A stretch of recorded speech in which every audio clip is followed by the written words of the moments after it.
선교단체 후배 중에서 대만에서 사역을 했던 조울순 선교사님이라고 있습니다. 한 10여 년 이상 사역을 한 뒤에 백혈병으로 너무나 일찍 세상을 떠났습니다만, 그가 쓴 내 사랑 타이완이라고 하는 책에 보면, 오늘 주보에도 나왔습니다만,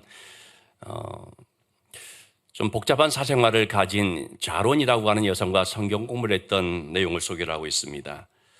이 자매는 성경 말씀을 배우면서 은혜를 받아서 마음이 뜨거워져 세례를 받게 됐습니다. 그래서 선교사님이 말했습니다. 이제 그리스도인이 되었기 때문에 깨끗하게 살아야 한다. 부적절한 삶은 정리해야 된다라고 말했습니다. 그런데 그런 권면을 듣고도 이 자매는 그럼 나는 뭘 먹고 살라는 말이냐 하면서 사생활을 정리하지를 못했습니다.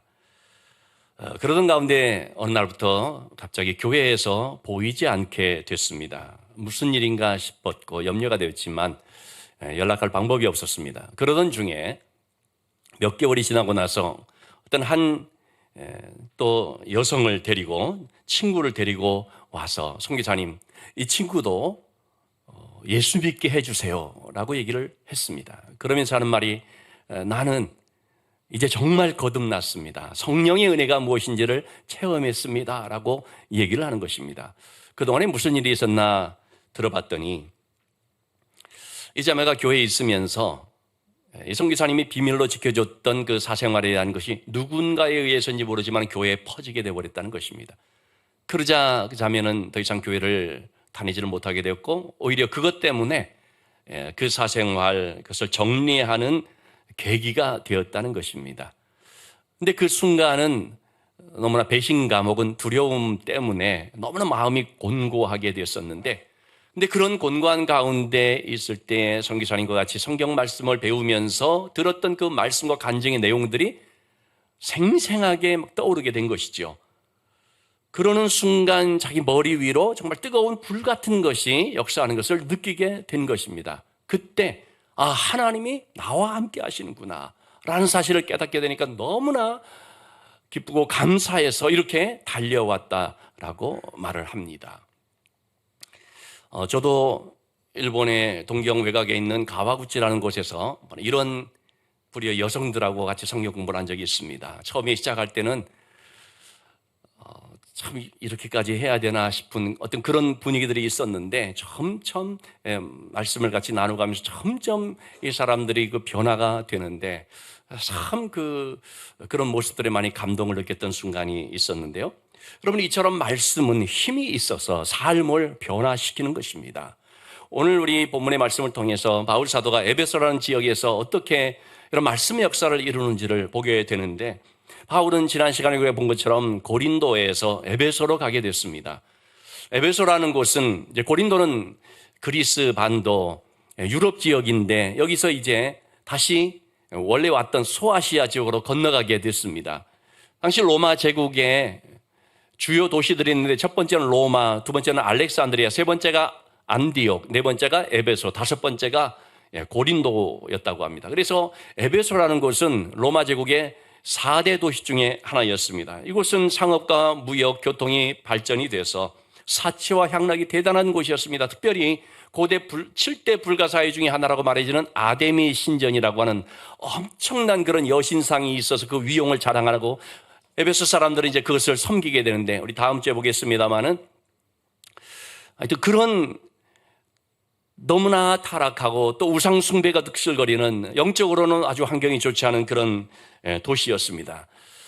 바울의 선교 사역 중에서 이곳에서 가장 격렬한 저항을 받고 반대에 부딪혔다라고까지도 말해집니다. 그런데 바울은 여느 지역과는 달리 이곳에는 2년 3개월이라는 참 장기간 동안을 머물면서 하나님의 말씀을 전하며 사역을 했었는데, 그러는 가운데 개인의 삶의 변화뿐만 아니라 한 도시가 변화되는 이런 놀라운 말씀의 권능, 영적 혁명적인 그런 사건들을 체험을 하게 됩니다. 자, 먼저 1절에서 3절까지 말씀을 보겠습니다. 바울이 에베소로 갔을 때 그곳에서 만난 사람들이 있습니다. 그들을 가리켜서 어떤 제자들이라고 말하고 있는데, 여기서 말하는 이 제자들이라는 것은 이제 뒤에 살펴보는 아볼로의 제자들로 추정이 됩니다. 어쨌든 그들은 믿는 사람들로 보여집니다. 그래서 바울이 물었습니다. 너희가 믿을 때에 성령을 받았느냐? 그러자 이 사람들이 하는 말이 뜻밖이었습니다. 우리는 성령을 못 받은 정도가 아니고 우리는 성령의 계심도 듣지 못하였노라.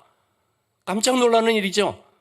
아니, 믿는 사람들에게 있어서 성령의 역사로 인하여 믿음을 갖게 되는 것인데 어떻게 성령을 전혀 모른다는 말인가? 듣지도 못했다는 말이죠. 그래서 바울이 묻습니다. 무슨 세례를 받았느냐? 그랬더니 요한의 세례다.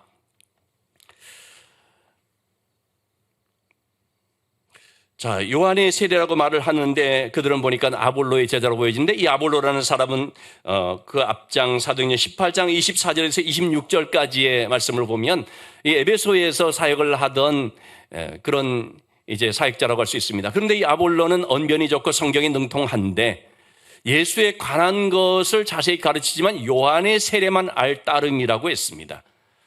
성경도 잘 알지만 사실은 그는 예수 그리스도의 성령 세례에 대한 것을 전혀 모르고 있던 것이죠. 그러니까 그에게 가르침을 받은 사람들이기 때문에 요한의 세례만 알 뿐이었던 거죠. 자, 그래서 브리스길라 아굴라 부부가 아볼로를 데려다가 말씀 양육을 통해서 예수 그리스도를 인격적으로 만나고 성령의 역사에 대해서 말하게 되었을 때 아볼로가 새롭게 영적인 눈이 떠지게 되면서 그래서 더욱더 말씀으로 무장돼서 고린도로가 바울을 이어서 고린도 교회를 잘 세웠다라고 할 수 있겠습니다. 자, 요한의 세례라고 하는 것은 뭡니까? 세례 요한이 물로 세례를 줬는데 그것은요, 사람들로 하여금 죄에 대한 가책을 받게 해서 죄를 깨닫게 해서 회개케 하는 그런 역할이라고 할 수 있습니다. 그 자신의 죄를 발견하고 그래서 이 죄 문제를 해결하기 위해서 어떻게 해야 되느냐? 우리의 구세주 되시는 예수 그리스도에게로 나가야 된다. 예수 그리스도로 인도하는 하나의 역할이었던 것입니다. 그러나 요한의 세례는 죄의 사함을 갖게 하지는 못하는 것이죠. 왜냐하면 죄의 사함을 갖게 하는 세례는 주님이 주시는 성령 세례이기 때문입니다. 그래서 요한은 누가복음 3장 16절 말씀에서 분명하게 사람들에게 말을 했죠. 나는 이렇게 물로 세례를 주지만 내 뒤에 오시는 분이 있는데 그분은 성령과 불로 세례를 베푼다. 예수님은 또한 사도행전 1장 5절에서 승천하시는 마당에 제자들에게 이 말씀을 하고 있습니다. 요한은 물로 세례를 베풀었지만 너희는 이제 몇 날이 못 되어서 성령으로 세례를 받으리라 말씀했습니다. 여기서 이 세례라고 하는 것은 물 붓듯이 부어진다는 표현이 되겠습니다. 물이 내 머리 위에 부어지는 것처럼 성령이 내 머리 위로 폭포수처럼 부어지는 어떤 그런 은혜의 사건을 체험하는 것을 말하죠. 자, 이렇게 성령 세례가 있습니다. 여러분, 교회를 다니지만 성령을 모를 수가 있습니다. 성령에 대해서 나는 관심 없다고 하는 일도 있을 수가 있습니다. 그렇다고 해서 그러면 믿음이 가짜고 믿음이 없느냐? 꼭 그렇게만은 말할 수가 없을 것입니다. 그렇지만 자신의 믿음에 대해서는 아마 확신은 없을 것입니다. 왜냐하면 성령이 내 안에 충만하게 임할, 성령이 뜨겁게 나에게 역사할 때 그때 우리는 내가 믿은 이 믿음에 대해서 확신을 갖게 됩니다. 성령이 나와 함께하지 아니하시면 여러분, 우리는 믿는다라고 말은 하지만 이 세상 가운데서 죄와 세상을 이길 수 있는 힘을 갖지는 못합니다. 기쁨도 없습니다. 신앙이 건조합니다. 몸이 건조한 것이죠.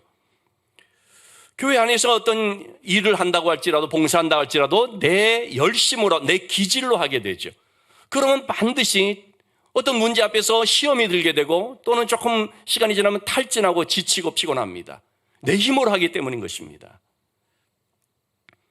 성경 공부를 통해서 신앙 지식을 갖게 될지라도 그것은 그냥 지식에 불과할 수가 있습니다. 여러분, 이 성경 말씀을 배우면서 신앙에 대한 지식 또는 어떤 교리적인 지식을 갖게 된다면 그것은 하나의 장작을 쌓아놓는 것과 같다고 이해하시면 좋겠습니다.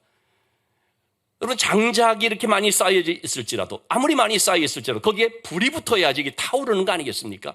성경 지식이라는 것은 그런 장작을 준비하는 것과 같은데 거기에 성령의 불이 붙어야 되는 거죠. 그럴 때 이 성경의 말씀을 갖고 있는 내 신앙이 불붙게 되는 것입니다. 그럴 때에 내가 가지고 있는 영적 논리, 여기에 불이 붙어지게 되는 것입니다. 그래서 항상 우리는 이 불 붙이는 게 참 중요하다고 볼 수가 있습니다. 아무리 그것이 그대로 모양은 참 그럴듯하고 분명히 안에 뭐가 들어있기도 할지라도 이게 터져야지 그게 위력을 발휘하는데, 그런데 불이 붙지 않으면 터지지를 않는 것이죠. 자, 그렇기 때문에 성령의 불이 붙어야 되는데, 성령이 임하시면 어떻게 됩니까? 가장 먼저 나오는 것이 회개가 터지게 됩니다. 그것은 뭐 제가 직접적으로 뜨겁게 경험한 내용이기도 합니다. 성령의 은혜를 입게 되니까 가장 먼저 나온 것이 회개가 터지는 것이었습니다. 얼마나 많은 회개의 눈물을 흘렸는지 모릅니다. 회개의 눈물뿐만 아니라 감격의 눈물, 이 두 개가 교차되었던 것을 깨닫습니다. 한 며칠 동안 사람의 눈에서 눈물이 이렇게 많이 흐를 수가 있냐는 것을 경험했던 순간이기도 합니다.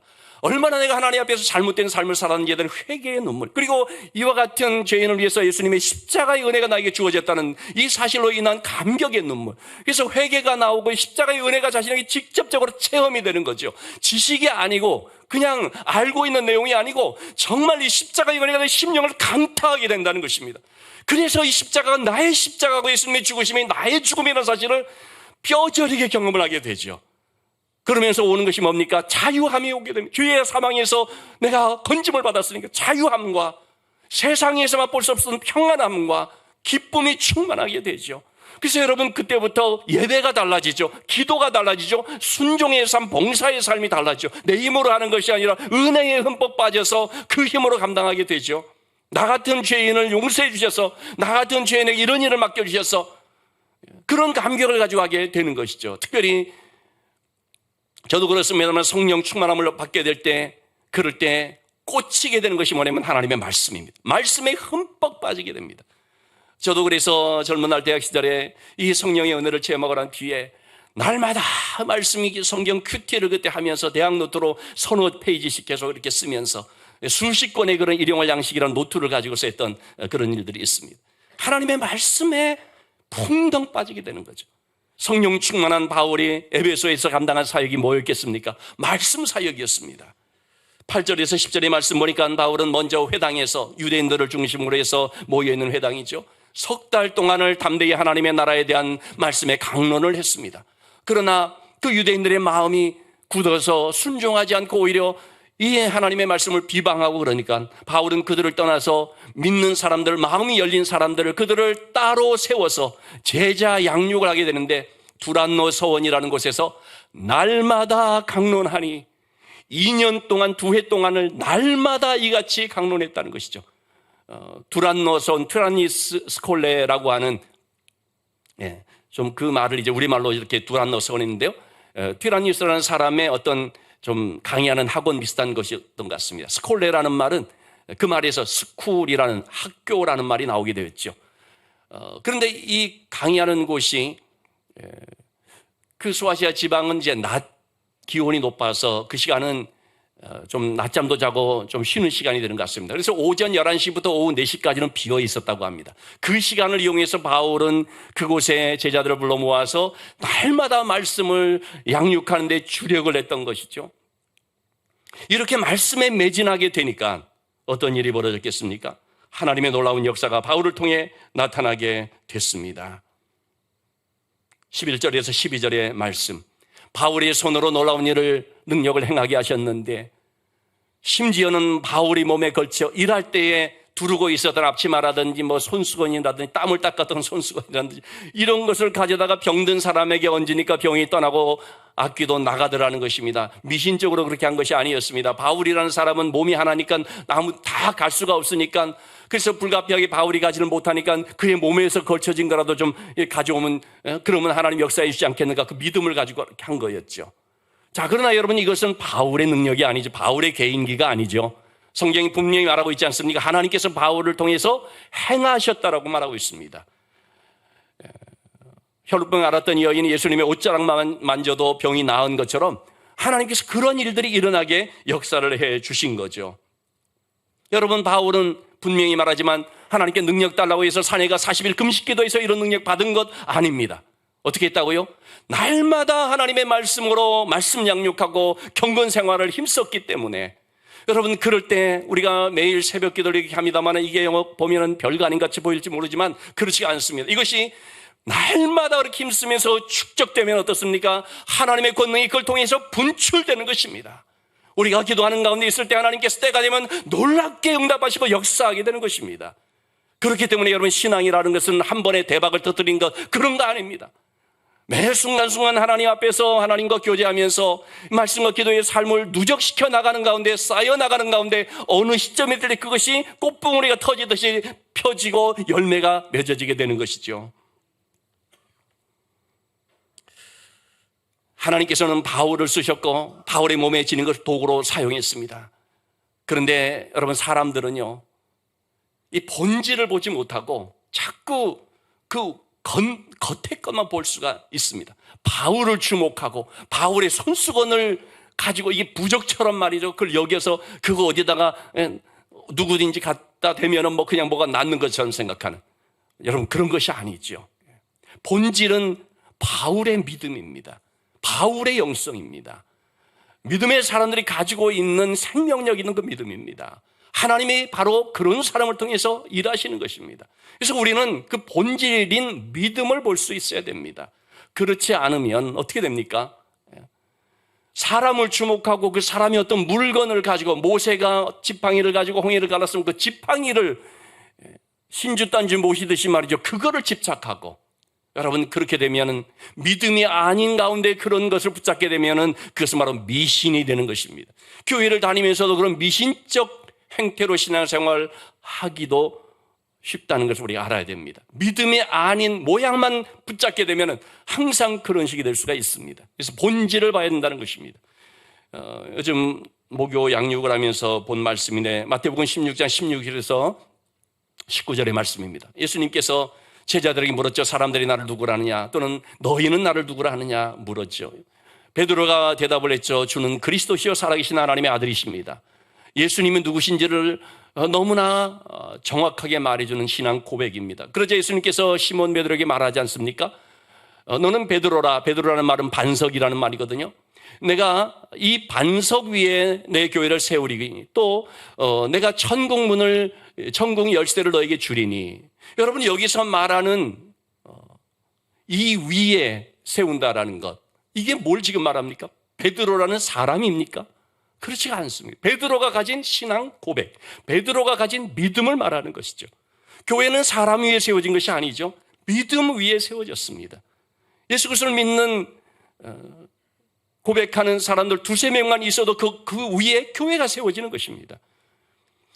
믿음이 바로 교회의 터가 되는 반석이 되는 것이고, 믿음이 바로 천국 문을 여는 열쇠인 것입니다.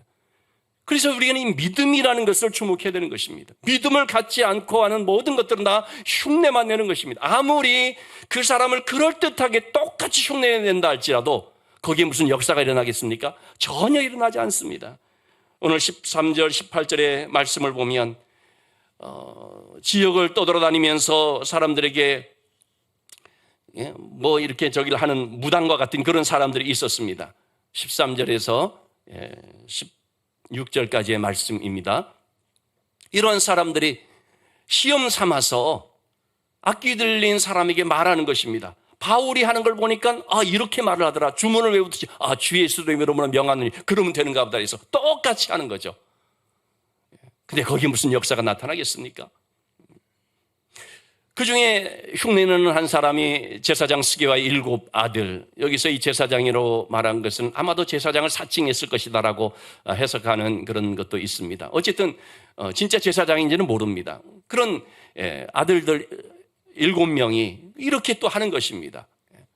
그렇게 흉내를 내면서 뭐 예수의 이름으로 명하노니 뭐 악귀가 물러가라 뭐 그런 식으로 했겠죠. 그러니까 악귀가 뭐라고 말합니까? 내가 예수도 알고 바울도 아는데 너희는 누구냐? 너희는 예수와 아무 상관없는 자들이 아니냐라는 거죠.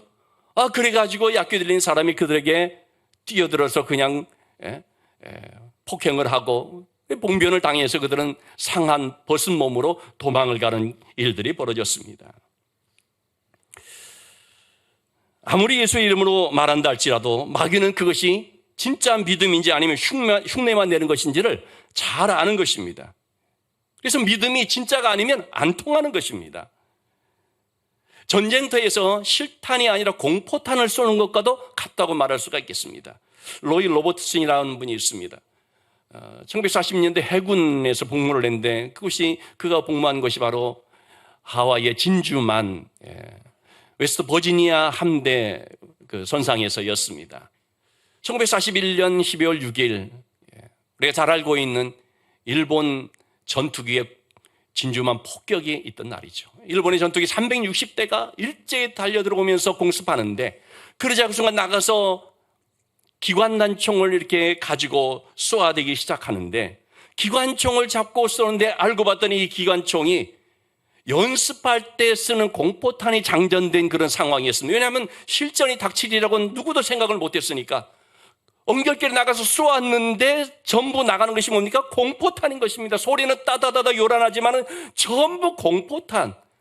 알맹이가 없는, 아무런 위협이 되지 않는, 옆에서 동료들이 죽어가는 그 순간 실탄이 보급되는 15분 동안을 그렇게 공포탄을 쏘아대면서 그렇게 느꼈다고 합니다. 가짜가 주는 무력함, 허무함, 정말 뼈저리게 느꼈다는 것입니다. 전역을 하고 난 뒤에 그가 어느 한 성경 공부 모임에 참석을 하게 됐는데 한 10여 명 정도의 모임이었다고 합니다. 인도자가 그렇게 말했습니다. 우리의 자신의 삶 속에서 어려운 일이 있을 때 힘이 되어준 말씀이 하나씩 있으면 각자 돌아가면서 암송해 보도록 하십시다. 그래서 한 사람씩 돌아가면서 암송을 하는데 자기 차례가 됐는데 없는 거예요. 구석진 곳에 혼자 좀 처박혀서 상념에 잠겼습니다. 난 이게 뭐지? 나에게 힘이 되는 그 한 말씀. 사실은 요한복음 3장 16절을 딱 하려고 했는데 그 앞에 있는 사람이 먼저 해버린 거예요. 그러니까 할 수도 없고 이게 뭐지? 그렇게도 내가 말씀이 없나? 그러면서 나는 가짜다 하는 그런 깨달음이 왔다는 것입니다. 그는 진짜가 되기로 결심을 했습니다. 실탄이 없이 공포탄만 쏘는 그런 인생이 아닌 진짜 능력 있는 그런 삶을 살기로 결심을 하고 빌리그레암 전도 집회에 들어갔고 그 후에 내비게이터 선교회를 통해서 최초의 선교사로 아시아로 나와서 수많은 그런 사람들을 진짜 신앙으로 무장시켜주는 일에 헌신했다고 합니다. 저는 젊은 날 이 신앙의 지식이 믿음인 줄 착각했던 적이 있습니다. 그래서 방황을 한 것이죠. 그 방황이 사실은 정말 성령의 은혜를 사모하는 갈망이었는데 나중에 보니까 그런 것이었는데 그 순간은 신앙의 회의를 가지고 방황한 것이 됐습니다. 신앙의 지식을 가지고 교회 안에서 잘하고 모든 예배 참석하고 그러면 그게 신앙인 줄을 착각했던 거죠. 여러분 그것은 신앙이 아니거든요. 하나의 종교 생활 혹은 그 집안의 문화, 집안의 종교의 분위기 속에서 자란 것이죠. 아무리 많이 안다고 할지라도 여러분 그것이 믿음이 아니면 어떤 문제를 만났을 때 삶이 무너져 버립니다. 왜냐하면 능력이 없기 때문입니다. 경건의 모양만 있고 흉내만 내면은요 사탄은 딱 알거든요. 그래서 오히려 사탄의 놀림감이 되어버리는 것입니다. 그러다 진짜 믿음을 갖게 되면 사탄은 그 앞에서 맥을 추지를 못합니다. 때문에 우리는 하나님 나라라고 하는 이것을요 이론이 아니라 실제로 경험을 해야 됩니다. 교회 안에서 예배 드릴 때만 우리가 뭔가 신앙이 있어 보이는 것 같은 느낌이 아니고 실제 우리의 삶의 현장에서 이 하나님의 나라라고 하는 것을 의와 평강과 희락이라고 하는 성령 안에서의 이 삶을 우리가 경험할 수 있어야 된다는 것이죠. 이와 같은 하나님 나라의 실체를 경험하게 될 때 그때 어떤 일들이 일어나게 된다는 것입니까? 17절 18절의 말씀입니다. 경건한 두려움들을 갖게 되더라는 것입니다. 사람들이 이러한 것들을 보면서 참으로 하나님에 대한 신령한 두려움들을 갖게 되더라는 것. 그래서 주 예수의 이름을 높이고 그리고 많은 사람들이 와서 자복하는데 여러분 죄를 자복한다는 것이 그게 쉬운 일이 아니지 않습니까? 아무리 내가 죄에 대한 가책을 갖는다 할지라도 사람들 앞에 자복한다는 것이 그렇게 쉬운 게 아닙니다. 남이 나의 죄에 대해서 지적을 하면 오히려 불쾌하게 여기죠. 그러나 하나님의 말씀이 심령을 때리게 되면 그 말씀을 통해서 마음의 찔림을 받게 되면 어떻게 됩니까? 사도행전 2장에 나와 있는 것처럼 베드로의 설교를 들은 사람들이 사도들 앞에 와서 형제들아 우리가 어찌할꼬 마음이 찔려서 우리가 어찌할꼬 회개하며 자복하는 역사가 나타나게 되는 것이죠. 자, 이와 같은 자복을 한 사람들은 어떤 사람들이라고 말하고 있습니까? 믿은 사람들이라고 말하고 있습니다. 하나님의 말씀이 전해질 때 이것을 사람의 말이 아니라 하나님의 말씀으로 듣고 믿은 사람이라는 것입니다. 그래서 말씀을 통해 자신의 죄를 발견하게 되니까 회개하게 되는 것입니다. 그런데 이러한 개인의 회개라는 것은 그 개인의 것으로 끝나는 것이 아니라 사회적인 파장을 불러일으킵니다. 그래서 이 에베소 지역에 엄청난 사회적 파장이 일어난 것입니다. 19절의 말씀입니다. 이러한 자복하고 회개하는 운동이 일어나게 되자, 그러자 여기에 영향을 받은 사람들이 누구였습니까? 그 당시 사회에 가장 영적인 물을 흐리고 있었던 이 마술사, 우리말로 하면 책을 가지고 점을 치는 사람을 말하겠습니다. 오늘날에도 보면은 책을 가지고 주역이니 뭐니 이렇게 가지고 점 치는 사람들이 있지 않습니까? 이렇게 책을 가지고 점을 치는 그런 사람들이 그 책을 다 모아가지고 와서 사람들 보는 앞에 공개적으로 다 불태워버리는 것입니다. 보니까 이것이 은 5만. 지금으로 계산하면 몇십억 된다라고도 얘기를 하는데, 어쨌든 여러분, 이것은 자기들의 생계수단이었습니다. 그런데 이것을 그냥 버리는 것도 아니고 돈 받고 파는 것도 아니고 완전히 태워 없애버리는 것입니다. 청산한다는 것이죠. 왜 그렇겠습니까? 이것이 얼마나 잘못된 건지를 알았기 때문에, 이것이 얼마나 악한 건지를 알았기 때문이죠. 여러분, 믿음은 이처럼 우리의 가치관과 삶을 바꿔놓습니다. 뒤집어 버립니다. 하나님이 싫어하는 것을 싫어하게, 그리고 하나님이 선하고 기뻐하게 여기시는 것을 추구하는 삶을 살도록 만들어 가는 것입니다. 무엇이 이것을 가능케 했다는 것입니까? 20절의 말씀, 주의 말씀이 힘이 있어. 주의 말씀이. 그 말씀은 살아서 운동력 있고 역사는 힘이 있는 말씀이죠. 그래서 흥왕하고 세력을 얻었다라고 말합니다. 당시 에베소 지역을 지배하고 있던 것들은 물질, 쾌락, 우상 혹은 이런 마술과 같은 미신, 그런 것이었죠. 이런 세력을 누구도 잠재울 수 없다고 생각을 하고 있었을 텐데, 그런데 복음이 퍼져나가기 시작하자, 십자가와 부활의 복음이 사람들 속에 전파되기 시작하자 사회가 변혁이 되었습니다. 한 개인의 변화뿐만 아니라 사회를 출렁이게 만드는 역사들이 나타났다는 것입니다. 이런 일이 우리나라 역사 가운데도 있었죠. 1907년 평양 대부흥 운동이었습니다. 회개 운동으로 일어나게 됐는데요, 그 다음 날부터 시내 곳곳에서요, 사람들이 막 시내를 다니면서 시내가 온통 술렁거렸다고 합니다. 왜냐하면 이렇게 회개하고 변화된 사람들이요, 자기들이 과거에 피해를 줬던 사람들을 찾아다니면서 물건을 훔쳤다거나 속여서 사기를 쳤다거나 그러한 것들을 찾아다니면서 배상을 하고 용서를 구하고, 그리고 훔친 것도 돌려주고, 이러한 일들이 일어나서 그 평양 시내가 막 발칵 뒤집힐 정도로, 깜짝 놀랄 정도로, 아니 이게 무슨 일이지 말이지, 그런 일들이 일어난 거죠. 한 중국인 상인은 한 기독교인이 와서 자기가 수년 동안에 부당 이익을 취한 바가 있는데 그러면서 돌려준다고 거금을 주고 가더라는 거예요. 그래가지고 이 사람이 깜짝 놀랐다는 거예요. 무슨 일이 일어났나 할 정도로. 말씀이 이처럼 힘이 있는 것입니다. 작은 내 문제는, 우리의 고민이 바로 이 지점에 있습니다. 말씀은 힘이 있는데 우리는 연약하다는 것입니다. 말씀이 힘이 있습니다 하고 끝나고 교회를 떠나면은 뭔가 은혜 받는 것 같은데 허전할 것입니다. 근데 난 뭐지? 우리는 연약한 부분이 있거든요. 문제가 뭡니까? 제가 이 말씀을 준비하면서 떠오른 한 구절이 있었습니다. 누가복음 15장 16절에서 17절 말씀입니다. 우리가 잘 아는 돌아온 탕자의 비유죠. 아버지의 재산을 가지고 나가서 그야말로 그걸 다 말아버리고 말아먹어버리고, 그리고 빈털터리가 되고 남의 집에 종으로 가서 얻어먹고자 하지만 그마저도 주는 자가 없고, 그래서 말하기를 내 아버지에게는 양식이 풍족한 품꾼이 얼마나 많은가. 아버지는 양식이 풍족해요. 아버지는 부자예요. 근데 나는, 아들은 여기서 굶어 죽는 거예요. 아들은 너무나 비난한 상태인 것입니다. 아버지가 부자하면 뭐 합니까? 내가 그 아버지의 것을 가질 수 있어야 되죠. 거기에 참여할 수 있어야 돼요. 아버지가 능력이 있으면 뭐 합니까? 그게 내 능력이 돼야 되지. 우리는 예수 그리스도의 능력을 너무나 잘 알죠. 확신을 하죠. 그런데 그것이 내 능력이 되고 있는가?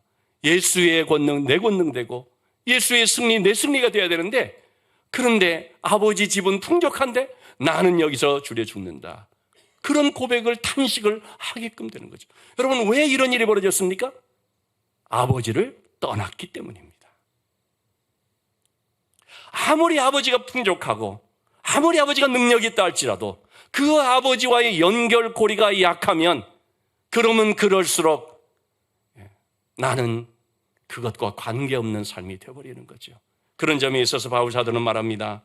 빌립보서 4장 13절의 말씀, 우리가 너무나 잘 알고 있는 말씀이죠. 내게 능력 주시는 자 안에서 내가 모든 것을 할 수 있느니라. 내가 어디 있습니까? 능력 주시는 자 안에 있습니다. 바울 사도의 삶이 능력이 있었다고 한다면 그건 무엇 때문입니까? 능력 주시는 자 안에 있었기 때문입니다. 하나님의 말씀이 능력이라고 한다면 우리는 어디 있어야 됩니까? 말씀 안에 있어야 되는 거죠. 그래서 능력은 관계성에서 오는 것입니다. 관계성이 강하면 그게 내 것이 되죠. 관계성이 약해지면 거기서 우리가 점점 멀어지게 되죠. 때문에 사탄은 우리로 하여금 할 수만 있으면 우리의 마음이 하나님께서 멀어지게 하려고 여러 가지 모양으로, 여러 가지 것들로 유혹을 하고 자극을 주고 거기에 빠지게 하고, 하나님에게서는 예배에 대해서는 좀 관심 없게끔 만들어버리는 일이 얼마나 많은지. 왜 나는 이렇게 연약한가? 왜 나는 이렇게 믿음 없는가? 그렇게만 말할 것이 아니라 한번 우리가 내 삶을 분석해 볼 수 있어야 됩니다. 과연 내가 하나님과의 관계가 어떤 상황인가?